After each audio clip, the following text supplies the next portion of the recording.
성경 봉독하겠습니다. 에스겔서 37장 22절 23절입니다. 구약 성경 에스겔 37장 22절 23절입니다. 제가 가진 성경 1210페이지가 되겠습니다.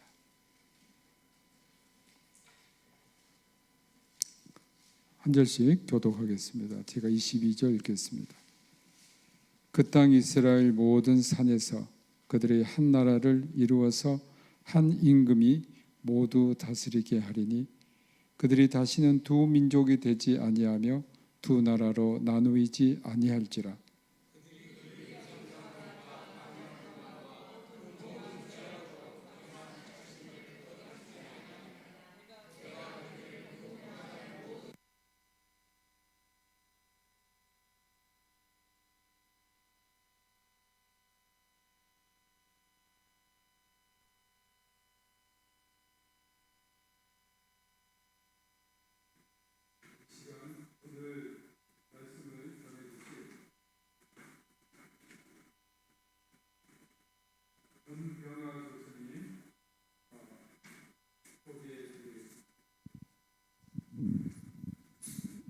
견병하 교수님은 평택대학교 초빙 교수님으로 지금 ROTC에서 가르치고 계시고 교양학부에서도 가르치고 계십니다.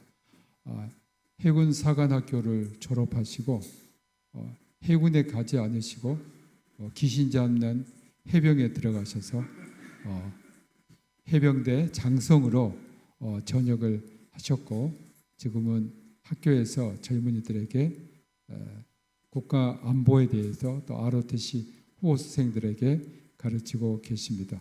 우리 견병하 교수님 나오실 때 박수로 환영해 주시기 바랍니다.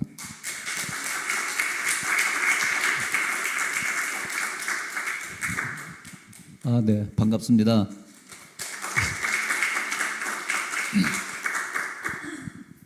방금 소개받은 견병하라고 합니다.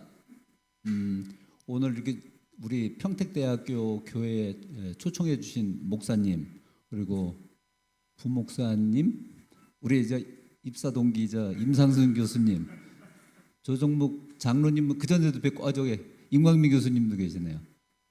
그 외에 개개인적으로는 제가 잘 이렇게 그 전에 뵙지를 못해서 잘은 모르지만 우리 홍영환 단장님 뵙지 모르지만 이렇게 초청해 주셔서 진심으로 감사드립니다. 지금 시간이 2시 17분이니까 저한테 이제 주어진 시간이 30분이거든요. 그래서 30분 내에 그 시간을 잘 엄수해서 마치도록 하겠습니다. 지금 제목에서 보시는 바와 같이 제목이 이제 상무정신과 안보예요. 딱 어떤 느낌이 들죠? 일단 재미가 없을 것 같다. 그래서 제가 고민을 많이 했습니다. 제 후배가 이런 얘기를 하더라고요. 그 전에 어떤 이제 모임을 쭉 이렇게 가다가 이제 그 모임에 안 나가겠대요. 그래서 왜? 그랬더니 거기 모임은 재미도 없고 유익하지도 않다 하더라고요. 그래, 맞아. 그게 핵심이구나. 우리가 그래서 제가 강의를 하더라도 재미도 있고 유익한 내용으로 다 전달해야 되겠다라고 생각을 했는데 상무정신과 안보? 이 안보 내용은 일단 재미가 없어요. 그래서 고민했죠. 일단 유익하게라도 해보자. 나름대로 노력을 했거든요. 한번 해보겠습니다. 시간 내에 마칠 수 있도록. 그러면 제가 50분 전까지 마치면 되겠군요. 네, 다음 해주세요. 예, 아까 저 목사님께서 소개해 주신 대로 저는 해병대에서 근무했습니다. 최근에 귀신 보셨나요? 저희가 다 잡았습니다. 없습니다. 예.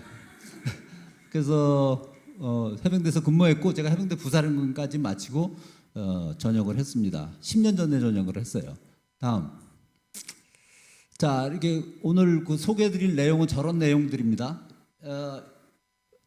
오늘 제가 전달할 내용의 중점은 유익한 것도 제가 초점을 맞췄지만 다른 데서 좀 듣기 어려운 내용. 그래서 내용은 굉장히 많아요. 그런데 다른 데서 들을 만한 내용은 빨리빨리 넘어가고 저만이 전달할 수 있는 것은 조금 더 상세하게 설명을 드리겠습니다. 다음. 먼저 시작하기 전에 질문을 가지고 이제 시작을 하려고 해요. 질문이 세 가지인데요. 첫 번째 질문, 우리 임상순 교수님께 여쭤보겠습니다. 현재 우리나라의 상무 정신, 그러니까 이 우리 국가의 안보가 튼튼해야 된다라고 생각하는 그 정신이 확고하냐, 높으냐, 이거에 대한 질문인데 어떻게 생각하세요? 다른 나라에 비해서 높다고 생각합니다. 높다고 생각하신다고요? 네. 그 다음에 우리 조정묵 장로님께, 우리 과거 역사에서 우리 국민 또는 우리 민족은 애침으로부터 그 위정자들이 잘 지켜줬느냐라는 질문에 대해서 잘 못 지켰습니다. 네, 잘 못 지켜주셨다. 네네네. 세 번째, 우리 홍영환 단장님, 우리 학군 단장 하셨으니까 뭐 이거에 대해서 확고한 자기 주관을 갖고 계실 텐데, 대한민국의 안보는 굳건한 한가에 대한 질문에서 내부적으로는 굳건하고 외부적으로는 위협되는 적이 상당히 많기 때문에 굳건하지 않을 확률도 상당히 높습니다. 네네. 그 질문의 핵심 내용은 우리 내부적으로는 튼튼하냐 이제 이걸 질문하셨는데 워낙 앞서 가셔가지고 그 다음 질문해도 내가 대답할 수 있어 이렇게 이제 해주신 것 같아요. 다음. 자, 그러면 저 질문을 가지고 제가 이제 풀어갈 건데 2010년도 11월 23일 날 연평도에 포기전이 일어났어요. 저 때 저는 뭘 하고 있었냐? 이 뒤에서 설명드리겠지만 저는 그 당시에 연평도보다 더 북쪽에 있는 백령도에서 지휘관을 했습니다. 지금 저 오른쪽 사진에 좌상단에 보이는 저 사진은 기자들이 찍은 것이 아니고 그 당시에 사격을 하고 있던 정훈 장교가 찍었어요. 유일하게 가장 치열한 그 순간에 찍은 한 장 남아 있는 사진입니다. 그다음에 우하단에 있는 저 사진은 그 임준영 상병이라고 지금 수력 원자력 거기에 취업을 했는데 그 사장이 저 해병 진짜 용감하다 그래서 취업을 시켜줬어요. 그 임준영 상병인데 그 저 포화 속에서 사격을 했던 병입니다. 다음, 제가 레이저 포인터를 잠깐만 써야 돼서요.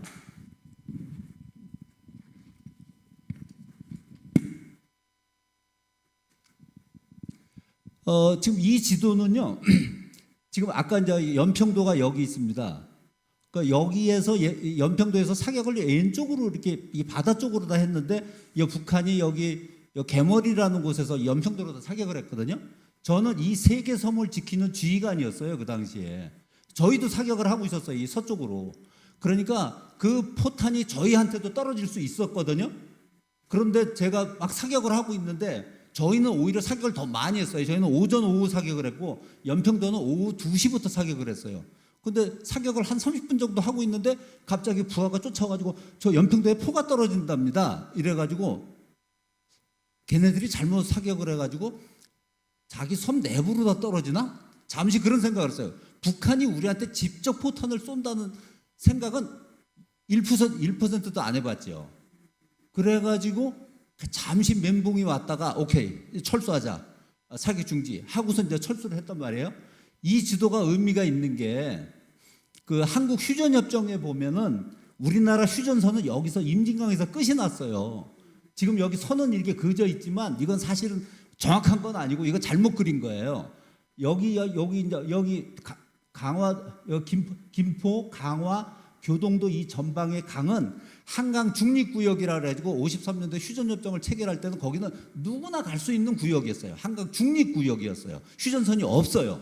그 다음에 이 연평도하고 백령도 이 앞쪽으로는 선이 안 그어져 있고 어디를 연하는 선은 북방 한계선이라고 그 당시에 유엔군 사령관이 정했어요. 왜냐하면은 우리가 휴전을 할 때는 이 동해구 서해구 간에 이쪽은 다 북한 해군이 없었으니까 누구나 갈 수 있었어요. 그리고 우리 해병대 같은 경우에는 동해는 원산 앞바다의 양도라는 섬인데 거기도 주둔하고 있었고 이 서쪽에 황해 북도에 초도라는 섬이 있는데 거기도 주둔하고 있었어요. 그러니까 야 너무 올라가지 마. 우리 해군 세력들 올라가지 마. 그러면 우리가 통제하기가 어려우니까 내려와. 그래가지고 요 선을 연하는 선 위쪽으로는 가지 마라고 이렇게 정해놓은 건데 그게 이제 우리 지금으로는 휴전선의 역할을 하고 있는 거죠. 그래서 북한은 야 어차피 서해에 휴전선은 없잖아. 그리고 국제법에 의하면 이 영토로부터 12해리 한 20 몇 킬로 정도 돼요. 한 22, 23킬로 되죠.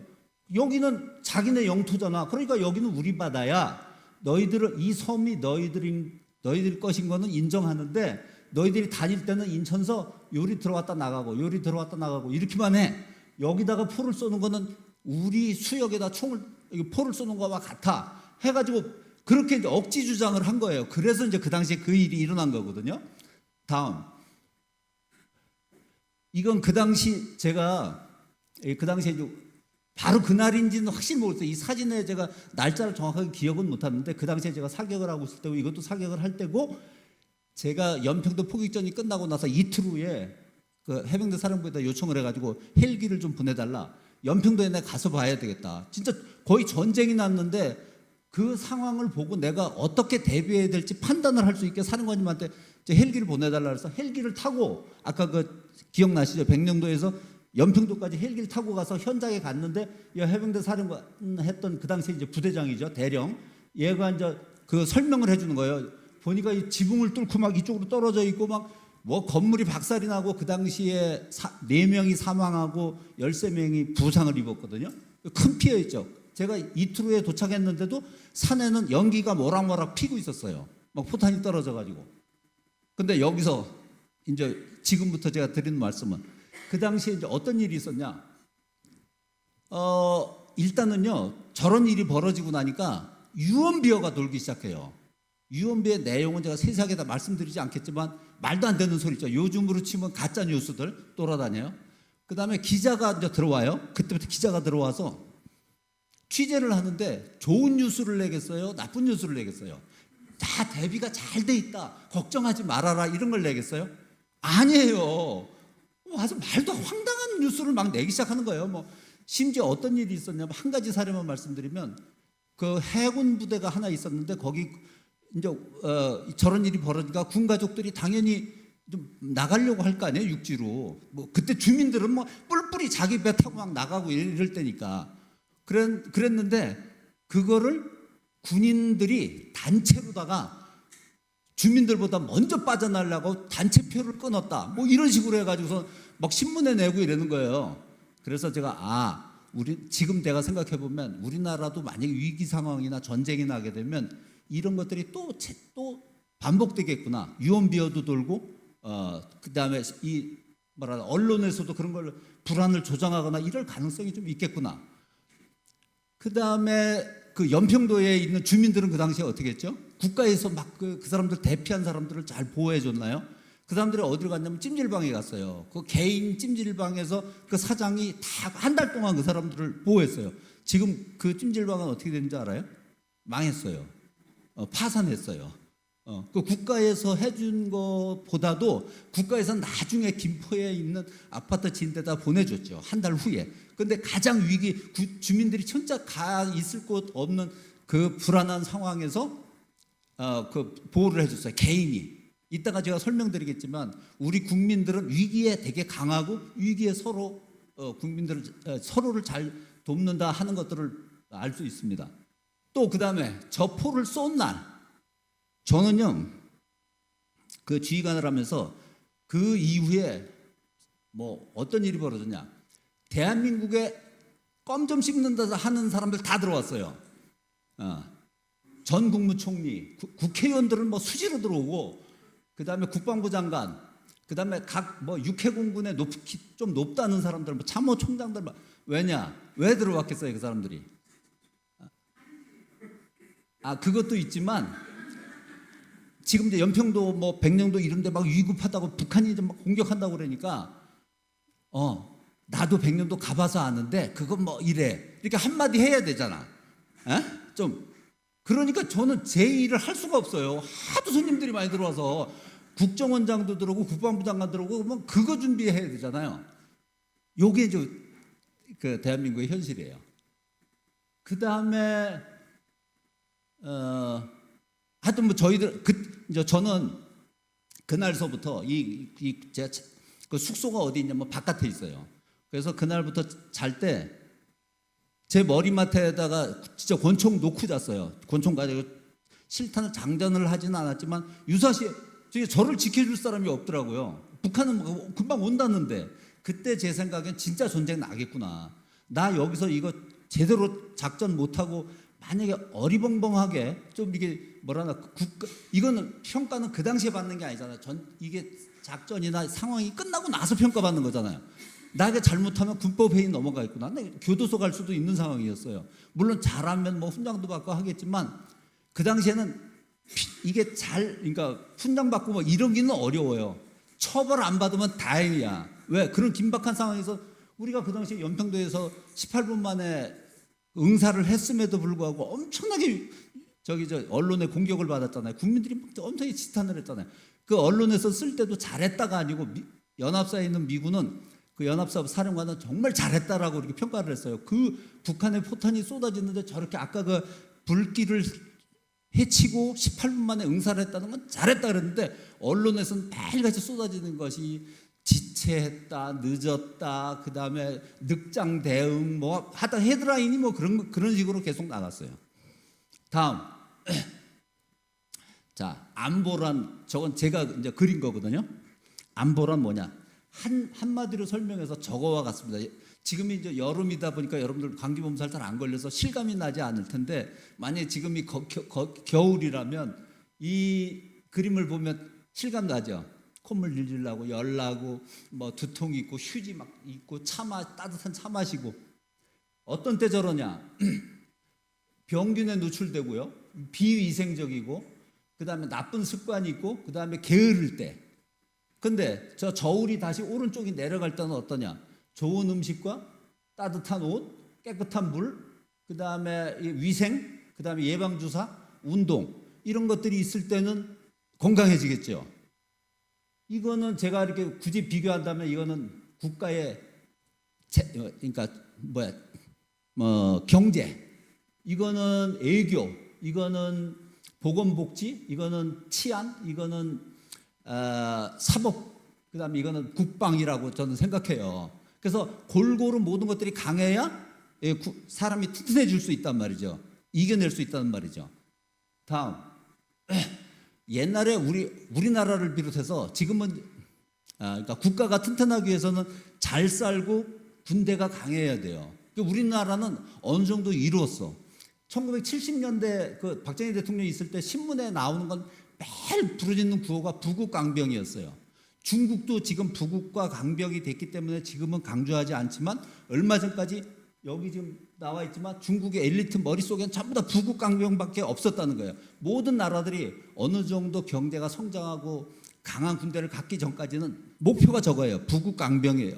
우리나라는 어느 정도 성취를 했단 말이에요. 다음. 자, 그럼 이 책에 보면 이렇게 나와 있어요. 이게 내가 보니까 가장 잘 설명하고 있는 것 같아요. 일단 안보란 군사력하고 경제력이 어느 정도 뒷받침돼야 된다. 기본은 돼야 된다. 두 번째, 국가의 리더십이 있어야 된다. 국가의 안보 정책 이런 것들이 올바로 서야 된다. 그러니까 위정자들이 썩어 있으면 안 되겠죠.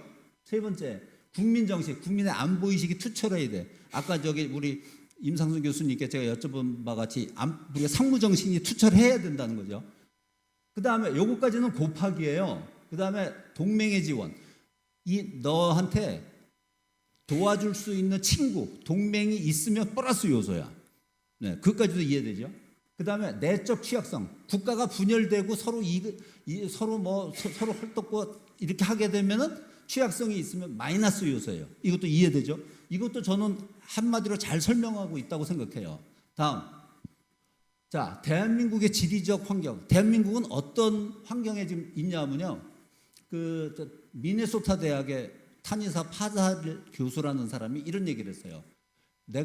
저 책이 2007년도에 나왔는데 내가 연구를 해보니까 지난 200년 동안 국가가 207개 국가 중에서 66개가 멸망했더라. 그런데 그 국가는 다 인접 국가에 의해서 멸망했더라.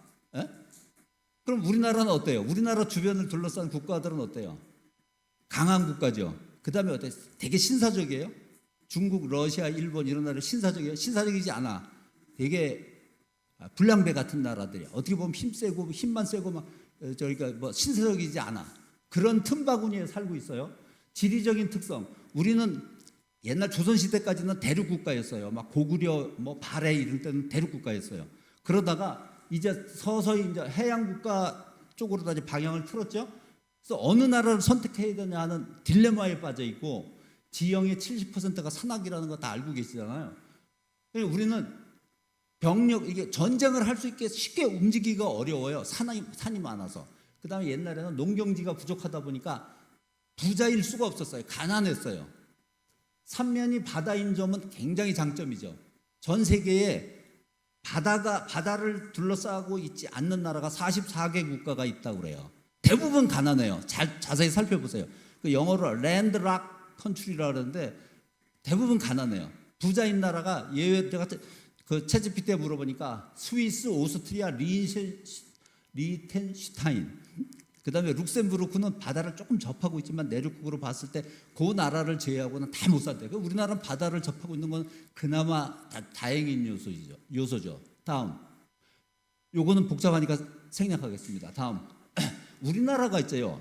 우리 민족들이 얼마만큼 많이 그 아까 애침으로부터 잘 보호됐냐 그랬는데 우리 조 장로님께서 아니라고 하셨단 말이에요. 제가 이걸 쭉 뽑아봤어요. 삼국 시대 때는 수나라 당나라가 공격을 해가지고요. 뭐 고구려가 잘 싸워 이기긴 했지만 결국에는 백제하고 고구려가 멸망했어요. 다음 나당 연합군에 의해서요. 고려 때 이 리스트를 한번 보십시오. 고려 때는 굉장히 예적의 침입이 많았어요. 홍건적, 여진종, 몽골, 홍건적 이렇게 침입을 했는데 제가 여기다 별도로 표시를 했죠. 이 별표가 표시된 때는 나라가 멸망할 뻔했어요. 몽골이 우리나라를 충분히 그냥 삼킬 수 있었는데 아까 말씀드린 제가 채찌피티에 물어봤어요. 우리나라가 몽골에 의해서 삼켜지지 않은 이유가 뭐냐? 일단 몽골은 서유럽에다 관심을 뒀어요. 두 번째 우리나라 지형이 너무나 착잡해. 너무 산이 많아. 그다음에 그 왕이 어디로 피신을 했냐면 강화도로 피신을 했어요. 그러니까 왕을 항복시켜야 되는데 몽골은 이제 배가 별로 없으니까 이게 해군이 약하다 보니까 그걸 갈 수가 없어. 그다음에 우리 민족들이 끝까지 막 저항을 한 거야. 그래서 더러워. 너희들은 안 건드릴게. 이렇게 하면서 물러갔지만 피해는 엄청나게 많았어요. 제가 뒤에서 나중에 설명드릴게요. 다음. 조선시대 때는 뭐 다 기억하시겠지만 일본하고 외놈, 그다음에 후금하고 청나라가 침입을 해가지고 왕이 피난을 갔어요. 그다음에 인조가 항복을 했어요.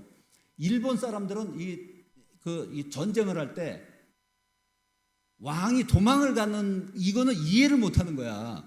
왕이 끝까지 싸우다가 졌으면 내가 항복한다 뭐 이래야 되는데 한성에 와보니까 왕이 없어. 어디 갔어? 그러니까 일본이 멘붕이 온 거야. 그 다음에 이제 현대에 와서 일본이 이제 우리나라를 삼켜가지고선 한일 합방이 돼가지고 국권을 상실했잖아요. 그래서 이와 같이 나라가 멸망할 뻔했어요. 삼국 시대를 빼고는 나라가 거의 멸망 직전까지 갔는데 그 이유는 제가 뒤에서 말씀드릴게요. 다음, 자, 이 사진도 여러분들 학교 때 중고등학교 때 많이 보셨잖아요. 우리나라 이 산맥이 이렇게 갈비뼈처럼 이렇게 가로로 돼 있어요. 옛날에 여러분이 만약에 군인이었다면 만약에 쏘이 딱 돼가지고 배치를 받으면 어디 배치 받았겠어요? 여기가 전방이에요. 여기 평안북도 이쪽이 전방이에요. 왜? 아까 제가 말씀드린 몽골족, 홍건족, 거란족 다 이쪽으로 침입을 했어. 여진족만 요 한경도로 침입했지 나머지 다 이쪽으로 침입을 했단 말이에요. 그래서 이 산을 넘고 산 물 건너서 계속 와야 돼. 그리고 해군이 수군이 이쪽에서 이렇게 보급을 해준단 말이에요. 이런 식으로 왔어요. 그래서 이순신 장군도 처음에 무가이 급제하고 여기 오른쪽 여기 녹둔도라는 데서 근무하셨거든요. 여기가 전방이었으니까. 다음 사진 보여주세요. 그러다가 외놈들이 이제 공격을 한 거예요. 외놈들이 어디를 공격하냐면 이 밑으로 두 개 축선을 따라서 공격을 했어요. 수군은 이렇게 돌아왔어요. 그래서 여기서 얘네들이 원래 목적은 여기서 이쪽으로 다 보급을 해주려는 거거든요. 근데 어떻게 됐어요? 이순신 장군이 여기서 명랑해전에서 여기서 박살을 내버렸잖아.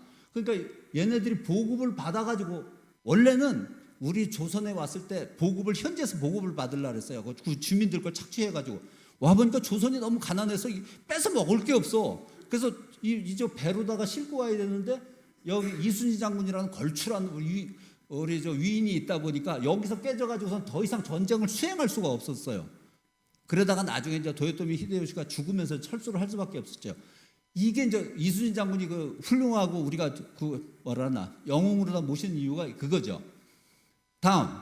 그래서 이 상황을 봤을 때 앞에 우리나라의 그 지리적 환경을 한마디로 표현하면 기상이나 이런 지형이 굉장히 안 좋은 때에 이 지금 선수들이 허들을 넘고 있잖아요. 우리나라에 공격하는 그 적들은 아무리 홍건적이 됐던 거란족이 됐던 몽골족이 됐던 정말 전투를 잘할 수 있는 그런 족들도 우리나라에 와서 맥을 못 춘 이유가 저런 지리적인 도움도 많이 받았고 이순신 장군 같은 훌륭한 또 영웅도 있었고 여러 가지 그런 복합적인 요소가 있었다는 거죠. 다음, 우리나라의 민족 정기, 아까 이제 우리 국민들의 상무 정신은 어떠한가? 제가 볼 때 우리나라 상무 정신은 제가 볼 때 상당히 높다고 생각해요. 우리 위정자들이 잘 지켜주지 못했을 때 우리 민족 백성들은요 국가에서 지켜주지 않아도 우리가 싸울 수 있어. 우리가 IMF 때 금모으기 했듯이 저와 같이 다 읽어보시면 다 알 수 있는 유명한 사람들이에요. 의병, 승병들이 국가를 구하기 위해서 싸웠어요. 다음. 자, 삼국시대 때 상무정신은 어땠냐? 한마디로 말했을 때 강했어요. 자, 제가 다시 하나 더 질문할게요. 임 교수님께. 지금 현대에 태어나지 않고 만약에 옛날에 삼국시대 또는 고려시대, 조선시대 또는 대한제국시대에 태어난다고 초이스를 하나 줄 때 어느 시대에 태어나고 싶으세요? 삼국시대. 제 질문도 그거예요. 그래서 삼국시대 때는 굉장히 우리나라가 강했어요. 그죠? 여러분들 다 아시는 바와 같이 중국도 정벌을 하고 일본의 문화를 전파하고 조선술도 가르쳐주고 그랬어요. 다음, 고려시대 때는 어땠냐? 고려시대 때는 출발은 처음에 융성하게 출발했지만 점점 가면서 굉장히 어려워졌어요. 그래서 그러니까 무인을 굉장히 천시하다 보니까 무신 정권이 이제 정변을 일으켰잖아요. 그래서 무신 정권이 들어서면서 고려는 굉장히 어려웠고 거기다가 몽골이 침입해가지고 국가가 거의 멸망할 지경까지 갔어요. 백성들은 밀란이 일어났어요. 밀란이라는 건 난이 일어나는 거잖아요. 난이 일어난다는 건 거의 죽음을 이제 관군에서 토벌을 당할 수 있는데 난 목숨 걸고 난 죽이려면 죽여. 난 더 이상 못 살겠어. 이거거든요. 밀란이 엄청나게 많이 일어났어요. 다음, 조선시대는 어땠어요? 조선시대는 숙문, 천무, 무를 아예 무시했어요. 그리고 야, 그럼 명나라가 지켜주는데 우리가 군대 왜 가지고 있어? 그거 가지면 안 돼. 그거는 명나라 황제에 대한 모욕이야. 그거는 우리 신화 국가는 그렇게 하는 거 아니야. 그러면서 군대를 안 가졌어요. 유성룡이가 쓴 징비록 한번 읽어보세요. 읽을 수가 없어. 이거 우리나라 사람이 썼으니까 그냥 우리가 받아들이는 거지. 외국 사람이 이렇게 썼다 그러면 왜곡했다고 그럴 거예요. 굉장히 신랄하게 비판하고 있거든요. 장수들이 전투하고 자기가 이 성공한 전투는 자기 것이고 부하들이 잘 싸운 건 오히려 부하들을 막 모함해가지고 처벌을 하고 등등해서 더 이상 읽기가 부끄러울 정도로다가 그래요. 다음. 자, 빨리빨리 넘어갈게요. 자, 이 사진을 보시면요. 오른쪽이 만리장성이고 유럽 성이에요. 아래쪽은 수원 화성이에요. 다시 뒤로 백 좀 해주세요. 다음. 아니야. 이거 안 되는구나. 제가 이거를 왜 보여드리냐면요. 중국 만리장성은 제가 안 가봤지만 유럽 성은 제가 가봤는데 이 성의 특징이 뭐냐면은 성은 어때야 되죠? 퍼펙트 해야 돼요. 우리가 겨울에 옷을 입었는데 옷이 찢어졌어. 또는 이게 바느질이 제대로 안 돼서 어때? 그쪽으로 찬바람 엄청 들어오잖아요. 그러니까 성은 퍼펙트 해야 되는데 우리나라 성은요. 강화 정족산성 여기 가보셨어요? 앞에는 되게 멋있어요. 뒤로 가보세요. 이렇게 허술해요. 수원 화성 유네스코에 등재된 성이에요. 뒤로 가보세요. 어떤지. 한 사람이 이렇게 어깨에다 올려주면 올라갈 수 있어요. 그거 왜 그랬냐? 우리나라 사람들이 왜 건성건성한다 그러죠? 저는 그런 시각으로 보고 싶지는 않아요. 왜 그랬냐면 우리나라 사람들은 먹고 살기 바빴어요. 그런 성을 제대로 유럽성이나 만리장성처럼 만들 수 있는 여력이 없었어요. 왜냐하면 농사짓기도 바빴기 때문에. 그러니까 저 남한산성도 마찬가지고 저 수원 화성도 마찬가지고 남한산성에 왕이 있는데도 불구하고 함락됐잖아요. 다음. 자, 조선의 군사제도는 어땠냐? 농사를 지면서 군사를 유지하는 거예요. 그리고 향토 예비군 제도야. 내 지방은 내가 지키는 거예요. 멀리 갈 수도 없었죠. 그러니까 어느 경상도에 침입을 하면 강원도에 있는 군사들은 노는 거야. 원래 그쪽으로 다 동원을 해야 되는데 동원을 하려면 국가가 부강해야 되잖아요. 경제력이 뒷받침이 돼야 되잖아요. 그렇게 할 수가 없었어요. 다음. 자, 우리나라가 있죠. 제국이었던 시절이 있어요. 다 이제 기억나시죠?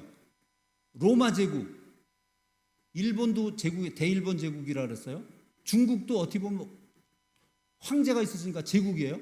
근데 우리나라가 제국이 있었어. 제국이 우리나라 조선이 가장 융성했던 시기에 있었냐? 그게 아니고 1897년 진짜 나라가 멸망하기 직전 후 불면 그냥 바로 쓰러질 그 시기에 우리는 제국을 선포했어요. 거기다가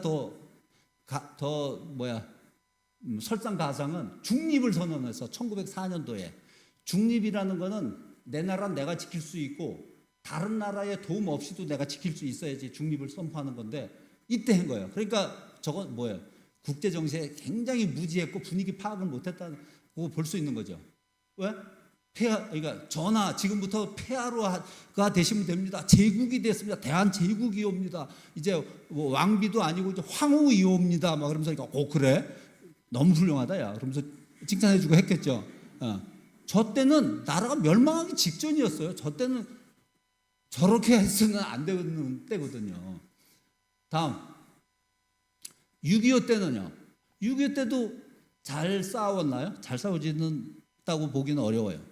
다만 그래도 전시의 리더십을 잘 발휘했어요. 이승만 대통령이. 여러분들이 뭐 동의할지 안 할지 모르겠지만 이승만 대통령은 프린스턴 대학을 나왔어요. 그분이 뭐 원래 기독교인이잖아요.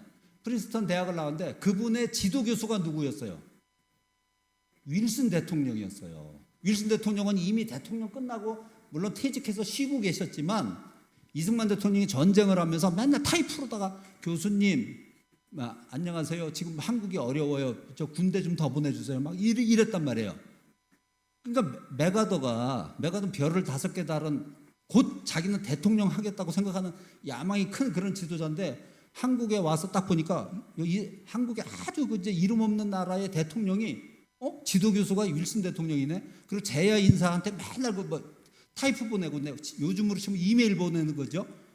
그러면서 막 지금 메가더가 잘 못해요. 막 이런 소리나 하고 그러니까 메가더가 할 수 없이. 그리고 메가더는 육사를 나왔지만 저분은 더 명문대를 나왔잖아요. 하버드, 그 다음에 조지 워싱턴대, 프린스턴을 나왔잖아. 그러니까 우리 이승만 대통령이 메가더 보고 너 뭐해 빨리 저기다 공격해 병력 더 투입하란 말이야 막 이랬었단 말이에요. 그래서 그나마 그래도 그 전시 리더십을 저분이었기 때문에 어느 정도 그래도 유지할 수 있었던 거예요. 다음 전쟁의 기여도 볼까요? 이것도 제가 다 그린 건데 자 한국군 한 40% 정도 기여했어요. 병력의 한 40% 했어요. 미군이 50% 정도 참가했고 나머지 이제 한 10%는 유엔군이 이제 들어왔죠. 해군은 86%가 미군이에요. 공군은 94%가 미군이었어요. 거의 미군이 치렀다고 해도 과언이 아니죠. 다음. 자, 이 군사를 이거는 뭐 생략하고 다음. 자, 이 그림도 제가 그린 거예요. 아주 조잡하게 그렸지만 잘 봐주세요. 지금 이게 여기 네모 박스 한 칸이 10만 명이에요. 수나라가 113만 명, 당나라가 70만 명 공격했는데 우리는 한 30만 명 정도가 대응을 했어요. 그래서 요 밑에 요거는 우리가 대응한 숫자를 제가 표시해 놓은 거예요. 제가 그린 거예요. 거란 80만 올 때 우리가 한 10만, 거란 40만 또 공격해서 10만이 대응했고 몽골은 10,000명이 왔을 때 사망이 130만 명이었어요. 나라 멸망할 뻔했어요. 진짜 몽골 시대에 태어났으면 우리는 확률 한 3분의 1로 다 죽었을 거예요.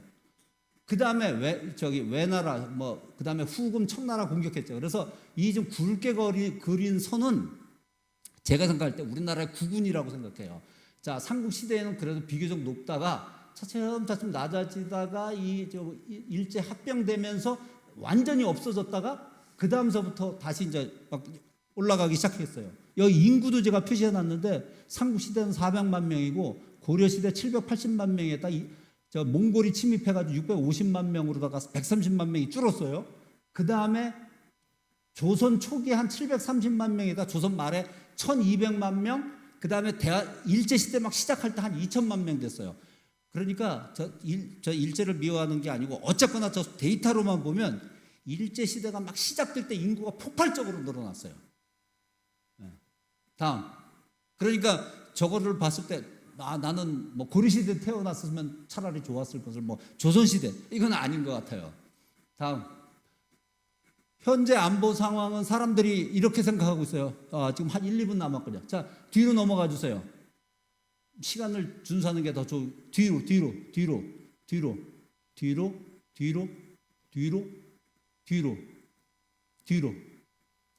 다음.